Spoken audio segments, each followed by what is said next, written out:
welcome to my channel. Subscribe, listen, and enjoy my stories every day. The hum of the office had settled into a quiet murmur as the clock neared 5 in the afternoon. Most of the staff had left, and the few remaining were preparing to call it a day. As I sorted through the end-of-day reports on my computer, a minimized chat window caught my eye on my wife's desk. Laura, as forgetful as she was brilliant, had left it open again. As her boss, and more importantly, her husband of 8 years, I often covered for her small slip-ups. I approached her desk to close the application but hesitated when I noticed my name in the last message. It's settled then, he'll be at the conference on Thursday. Perfect timing. Curiosity piqued, I clicked on the chat, assuming it was about our joint business project. Instead, the screen filled with a schedule, not of meetings or deadlines, but of personal encounters, complete with times and explicit photographs that left nothing to the imagination. The photos were of Laura, unmistakable, undeniably her. My heart pounded in my chest as the ground seemed to shift beneath me. Betrayal sliced through the calm of the office like a sharp intake of breath. I heard the door click and Laura walked in, her smile fading as she saw me at her desk. "Jack, I can explain," she stammered, her face draining of color. "Explain?" I managed, my voice a mix of anger and disbelief. "How do you explain this, Laura? Is this what you do while I'm out securing clients?" She reached out, her hands trembling. "It's not what it looks like. It was just what? A mistake. How long has this been going on?" I demanded, unable to mask the hurt that tightened my words. Laura wilted under my gaze, her usual composure crumbling. It was a moment of weakness. I never meant for it to go this far. A moment repeated enough to fill a calendar. I countered, my mind racing with the implications of each scheduled meet, each shared secret. The trust one had placed in her, both as my partner and my wife, crumbled with each shaky excuse she uttered. "I'm sorry, Jack. I truly am," she whispered, her voice barely audible. "Sorry doesn't even begin to cover it," I said coldly, cutting her off. The plans for revenge began to form in my mind, each thought darker than the last. "You've made your choices, Laura. Now, I'll make mine." Her eyes widened, fear mingling with her regret. "What are you going to do?" "First, you're fired. Pack your things and leave the office. As for our marriage," I said, pausing as the weight of my next words settled between us, "consider it over. I'll see you in court." Without waiting for her response, I turned and walked back to my office, slamming the door behind me. The silence was a stark contrast to the storm of emotions raging within me. As I sat alone, the initial shock gave way to a calculated calm. Revenge would be mine, and it would be exacting. Laura had turned our life into a lie, and I was determined to ensure she regretted it. As the sun set, casting long shadows across my office, I began to plan her downfall. It would be thorough, it would be public, and it would be final. We would never see each other again. The next morning dawned bleak and overcast, mirroring the storm inside me as I prepared for the confrontation that was inevitable. I had spent a restless night, plotting and planning every word I would say, every step I would take. By the time I arrived at the office, my resolve was as cold and hard as the steel frame of the building. I called my assistant, Sarah, into my office. "Clear my schedule for today, and hold all calls unless it's urgent," I instructed, my voice firm. Sarah nodded, concern etching her features.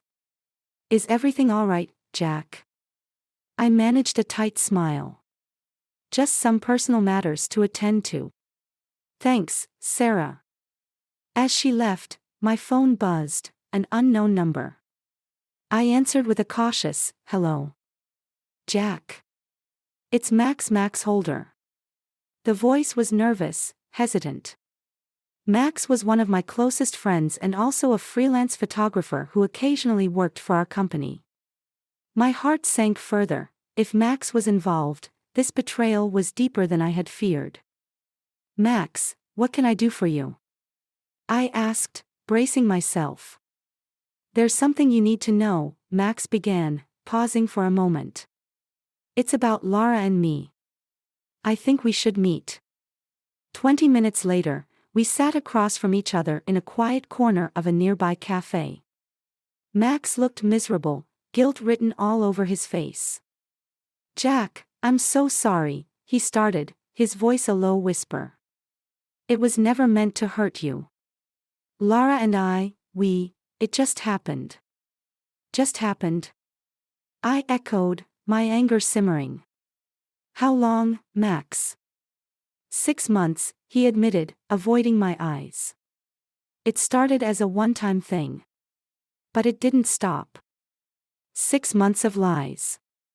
6 months of deceit." The realization hit me like a physical blow. "What do you want from me, Max?" "Forgiveness?" I asked, my voice dripping with sarcasm. Max shook his head quickly. No, of course not. I just thought you should hear it from me before everything falls apart. I'm willing to help however I can." "Help?" I considered this. Max's guilt could be a valuable tool. "I want details, Max. Everything you know about her other activities. Who else is involved?" He nodded, resigned. "I'll tell you everything. I owe you that much, at least." Armed with new information and a burning desire for retribution, I left the cafe with a clear plan. Max would be my inside man. The revenge would be precise and devastating. Lara's world would crumble, just as she had shattered mine. Back at the office, I started the first phase. I forwarded the evidence to Lara's sister, her parents, and all her close friends. The fallout would be immediate and brutal. Then, I called a meeting with the board to discuss irregularities in Lara's department that suggested gross misconduct. The pieces were falling into place, each move calculated to strip away the life Lara knew. By the end of the day, Lara's personal and professional life would be in ruins, and this was just the beginning. As I watched the rain streak down the windows of my office, a cold satisfaction settled over me. Lara had betrayed me, but she would soon learn that revenge is a game two can play. And I was playing to win. The atmosphere was thick with tension as I walked into the boardroom. The board members, a collection of seasoned professionals, looked up, sensing the gravity of the meeting. As I sat up, I could feel their curiosity piqued by the unexpected summons. "Ladies and gentlemen," I began, my voice steady, "thank you for assembling at short notice. Today, I must discuss a matter of grave concern that impacts the integrity of our company." I clicked the remote, and the screen lit up with excerpts of emails and chat logs that Max had provided. The evidence was damning, a clear breach of both professional and personal trust. The room was silent, the board members absorbing the scope of Lara's deception. I continued, "These documents show a pattern of misconduct that we cannot overlook. Not only has there been an inappropriate relationship, but there's also evidence of financial improprieties under Lara's direction." Murmurs filled the room as the implications sank in. Lara had been a respected figure, her fall from grace shocking. "I propose an immediate suspension of Mrs. Lara Myers pending a full investigation," I stated, my tone final. A murmur of agreement passed around the room, and the vote was unanimous. As I left the boardroom, my phone vibrated. It was a text from Lara, "We need to talk. Now." Minutes later, we faced each other in the park across from our office, the autumn leaves a stark contrast to the coldness between us. "Jack, please," Lara pleaded, her voice desperate. "You've destroyed everything. My career, my reputation." "You did that on your own, Lara," I interrupted sharply. "You betrayed me, our company, and your own sister. Did you really think there would be no consequences? Lara's eyes were filled with tears, but my heart had hardened against her. What do you want from me now? She asked, a trace of fear in her voice. I want you to understand the full extent of your actions. I want you to experience the loss and betrayal I felt, I replied, the bitterness evident in my voice. Suddenly, her phone rang. Lara glanced at it, then back at me. It's my sister, she whispered. Answer it, I commanded. I watched as she took the call, her face going pale as her sister disowned her, echoing the sentiments of her text earlier that day. As Lara ended the call, she looked up at me, defeated. Is this what you wanted, Jack? For me to lose everything? It's only fair, I responded coldly. You showed no mercy in your actions, don't expect any in return. Lara turned away, her shoulders shaking with sobs, but I felt no sympathy. Walking back to the office, I reflected on the wreckage. Part of me wondered if the revenge was worth the hollow victory. But as I considered everything, a plan began to form for my final move, ensuring that Lara would never forget the cost of her betrayal. The game was far from over, and I was holding all the cards. The evening air was chilly as I stood outside the upscale restaurant where the final act of my revenge would unfold. Inside, Lara was having dinner with her remaining allies, those few friends who still stood by her despite the rumors and revelations. Little did they know, their loyalty would soon be shattered. I walked in, my presence immediately tightening the atmosphere. Lara's eyes widened in shock, and her friends turned towards me, their expressions a mix of curiosity and wariness.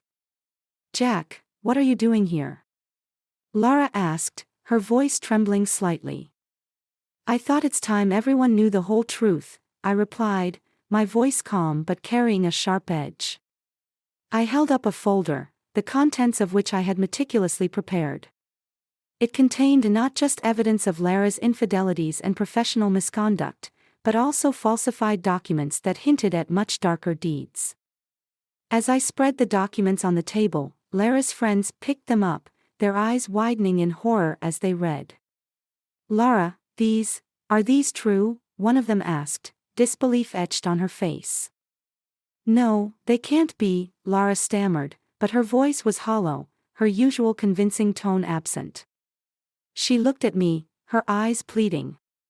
Jack, please, this isn't what, Lara? True.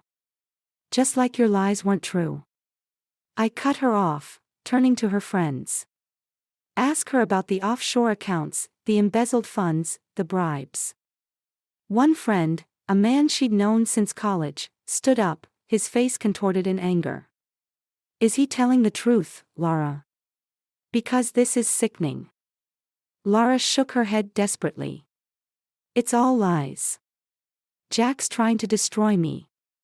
But her words fell on deaf ears. One by one, her friends stood and left, their expressions a mix of disgust and betrayal. Lara was left alone, her face buried in her hands, sobbing quietly. As the last person exited, I approached Lara, leaning close to her. This is the end, Lara. I warned you about betrayals. You fabricated everything.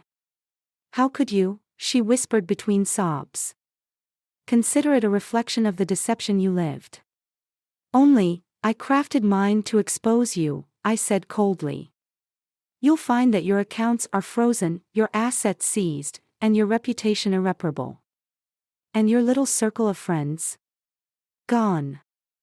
I turned to leave, but not before delivering the final blow. Goodbye, Lara. I wish I could say it's been a pleasure. As I stepped out into the cold night, the weight of my actions settled around me. I had destroyed Lara, yes, but at what cost to my own soul? The victory was hollow, the revenge bitter. Walking away, I realized that this was not just the end of our relationship, but a parting from the man I had once been. The city lights blurred into the darkness, mirroring the shadows that had taken over my heart. In the silence of the night, the ultimate truth dawned on me, In my quest for retribution, I had become the very monster I sought to punish.